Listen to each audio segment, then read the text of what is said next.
हाँ, देखिए, आप लोगों को पुनः अपराध शास्त्र एवं दंड प्रशासन तथा पीड़ित शास्त्र, क्रिमिनोलॉजी, पेनोलॉजी एंड विक्टिमियोलॉजी पीड़ित शास्त्र के अंतर्गत हमने आपको अपराध शास्त्र की स्कूल्स विचारधाराओं पर विस्तार चर्चा किया था, अपराध शास्त्र की परिभाषा पर बताया, आपराधिक व्यवहार पर पड़ने वाले प्रभाव को, इसके साथ साथ जितने थ्योरीज थे, आपराधिक सिद्धांत के थ्योरीज, उनकी भी चर्चा हुई। तत्पश्चात दंड प्रशासन के अंतर्गत, पेनोलॉजी के अंतर्गत हमने पुलिस, जेल, सुधार गृह, कारागार, जेल वही कारागार, इसके बाद परवीक्षा तथा पेरोल के बारे में भी हमने चर्चा किया है, उसका भी डिस्कस हुआ है। आज हम उन बातों का अपराध शास्त्र में अंतर्गत आपराधिक व्यवहारों पर पड़ने वाले प्रभाव में उन चीज़ों का हम अध्ययन करने जा रहे हैं, उन चीज़ों का अध्ययन करेंगे। जैसे कोई पीड़ित व्यक्ति है, वह पीड़ित को न्याय दिलाना राज्य का दायित्व है, राज्य न्याय दिलाता है और उसके साथ साथ न्याय तो दिलाता है पीड़ित को, अभियुक्त को सजा दिला करके। लेकिन कभी कभी ऐसी परिस्थितियां भी न्यायालय के समक्ष आती हैं और संवैधानिक उपबंध भी है, कानून की दृष्टि से संवैधानिक उपबंध है। जैसा कि विधिक रूप से हम देखते हैं, किसी दुर्घटना होने पर क्षतिपूर्ति दिलाना, मुआवजा दिलाना, कंपनसेशन दिलाना, यह जो है कि मुख्य रूप से पीड़ित शास्त्र के अंतर्गत इसका अध्ययन हम करते हैं। जैसा कि हम आज पीड़ित शास्त्र के अंतर्गत हम देखते हैं, पीड़ित शास्त्र, पहली बात, पीड़ित शास्त्र क्या है? पीड़ित से आप क्या समझते हैं? पीड़ित शास्त्र में पीड़ित से क्या समझते हैं? विक्टिम, पीड़ित को विक्टिम कहते हैं।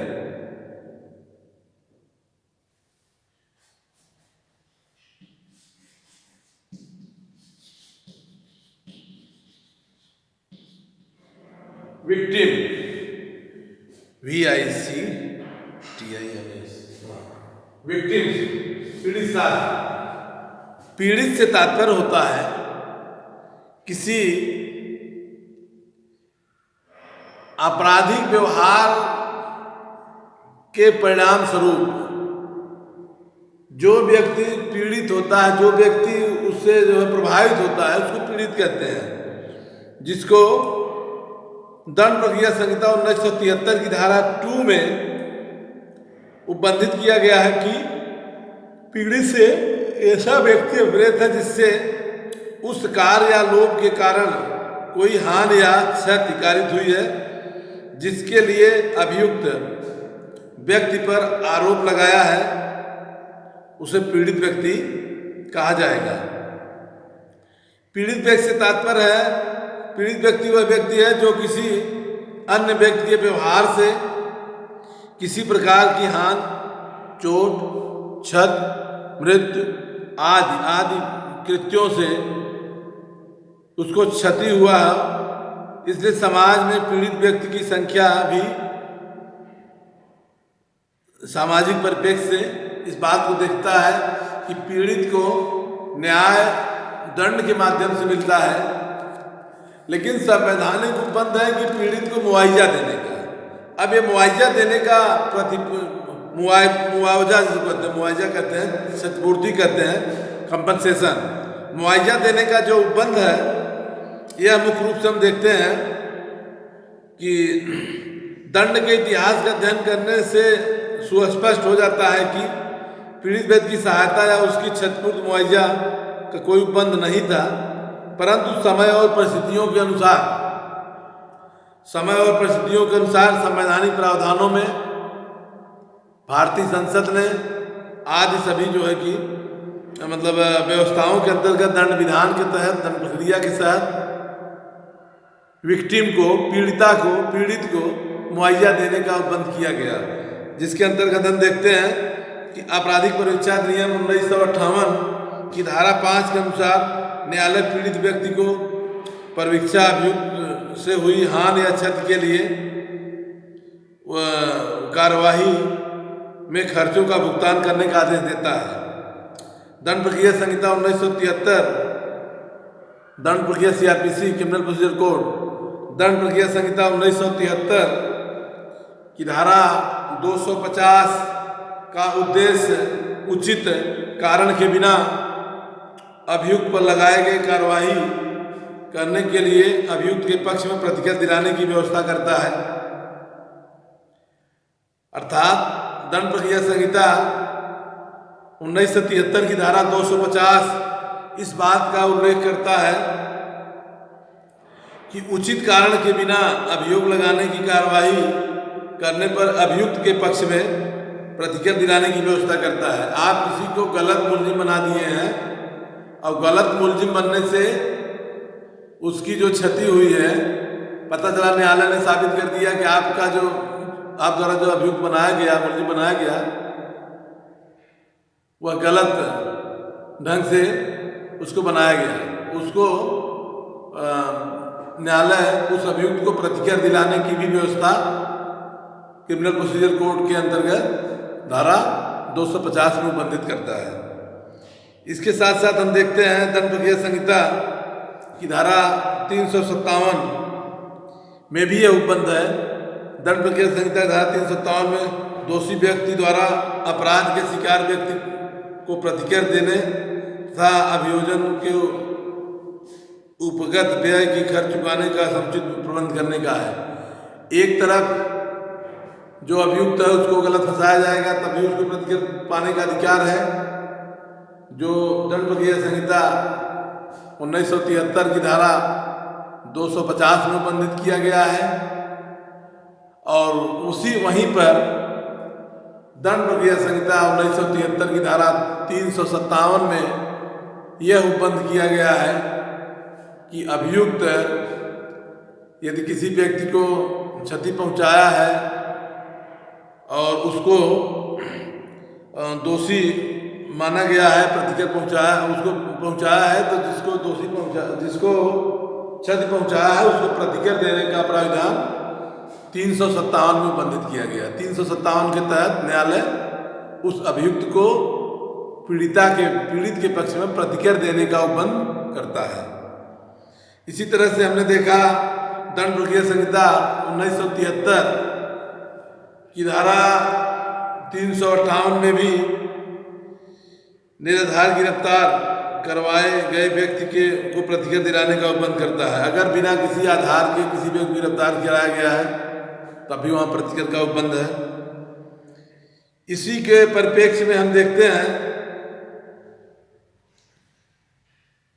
भारतीय संविधान, हमारा भारतीय संविधान एक मूल दस्तावेज है जो नागरिकों को हितों और अधिकारों को संरक्षण प्रदान करता है। भारतीय संविधान का अनुच्छेद 21 मानव को गरिमामय जीवन जीने का अधिकार देता है। जैसा कि आप सभी जानते हैं कि भारतीय संविधान का अनुच्छेद 21 का उपबंध है। अनुच्छेद 21 की वर्णिंग 21 में लिखा गया है, किसी व्यक्ति को उसके प्राण एवं दैहिक स्वाधीनता को विधि द्वारा स्थापित प्रक्रिया के अनुसार ही वंचित किया जाएगा अथवा नहीं। किसी व्यक्ति को उसके प्राण एवं दैहिक स्वाधीनता, no person shall be provided right to life and personal liberty except regarding procedure establish by law. किसी व्यक्ति के प्राण एवं दैहिक स्वाधीनता को अगर ठेस पहुंचाना है तो ठेस नहीं पहुंचाया जाएगा। पहली बात है, अगर ठेस पहुंचाया जाता है तो दैहिक स्वाधीनता को ठेस पहुंचाया जाता है तो भी द्वारा स्थायी प्रक्रिया से। अब यहाँ दो चीजों को हम चर्चा करेंगे। भारतीय संविधान का अनुच्छेद 21 जो कहता है प्रोसीजर एस्टेब्लिश बाय लॉ,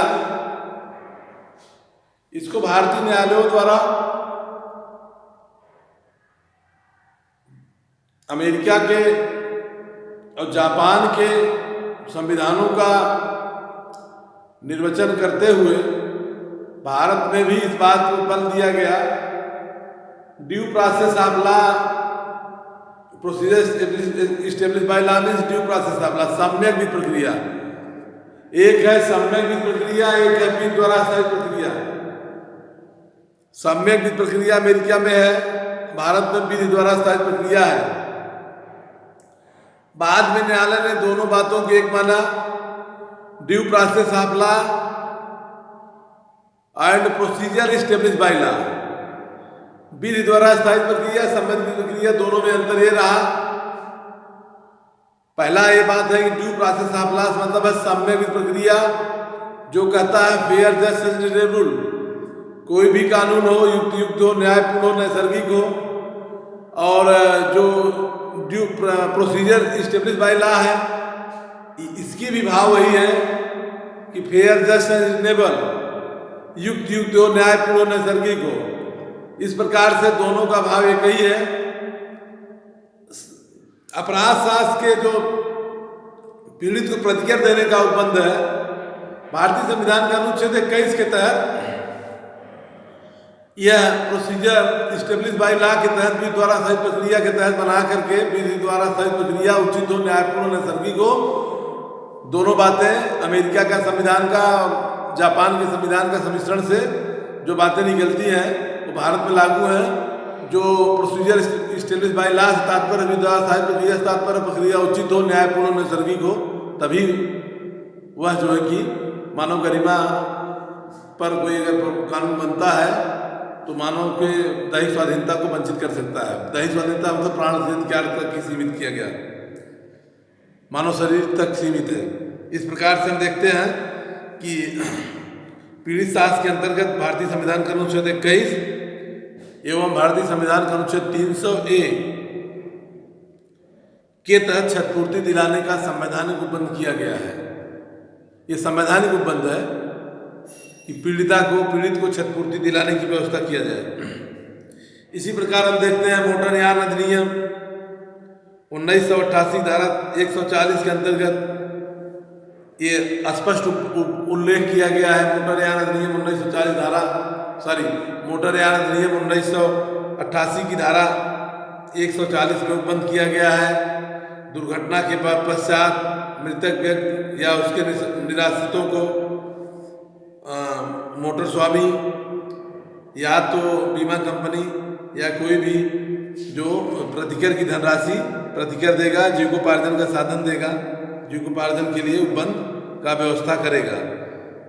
इसी प्रकार से हम देखते हैं कि आपराधिक व्यवहार के घटनाओं में, आपराधिक व्यवहार घटना में पीड़ित को क्षतिपूर्ति प्रतिकर दिलाने के लिए समय समय पर माननीय न्यायालयों ने भी अपना दृष्टिकोण दिया है, जिसके अंतर्गत हम देखते हैं नीलवती मेहरा उड़ीसा केस देखे हैं, जिसमें पुलिस अभिरक्षा में मृत्यु के बाद 1.5 लाख रुपया प्रतिकर दिलाने की व्यवस्था थी। तमाम तरह के केसेज आई हैं, जिससे रुदल साहब बनाम बिहार राज्य की केस भी रही है।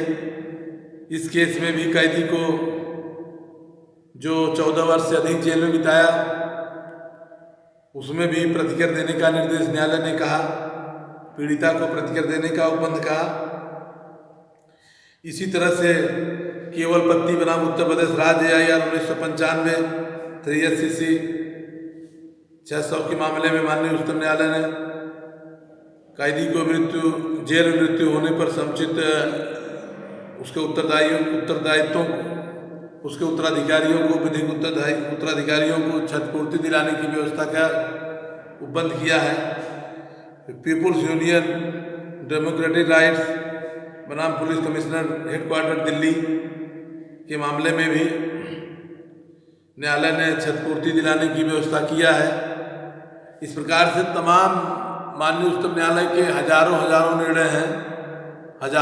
निर्णय हैं जो लोक कल्याणकारी राज्य की अवधारणा का आधार है। भारत एक लोक कल्याणकारी राज्य है, इसलिए यह व्यवस्था विक्टिमोलॉजी के अंतर्गत किया गया। जैसा कि हम भारतीय संविधान की प्रस्तावना से ही भारतीय संविधान की गरिमा, मानव के साथ मानवता, मानव को जीने का साधन जो भी हम देखते हैं प्रस्तावना में भी है, जो सामाजिक, आर्थिक और राजनीतिक न्याय, विचार, अभिव्यक्त, विश्वास, धर्म, उपासना, प्रतिष्ठा, अवसर की समानता, राष्ट्र की एकता, अखंडता सुनिश्चित करने वाली बंधुता आदि सारी चीज़ों से परिलक्षित होकर के, क्योंकि भारत एक लोक कल्याणकारी राज्य है जिसकी कल्पना किया जाता है कि जन कल्याण के लिए सरकार कार्य करेगी। सरकार का दायित्व तो जनता के हितों की रक्षा करना, जन कल्याण की भावना को बढ़ाना। इसी के परिप्रेक्ष्य में यहाँ पर आपको विक्टिमोलॉजी के अंतर्गत प्रतिक्रिया देने का उपबंध किया गया। धन्यवाद, थैंक यू।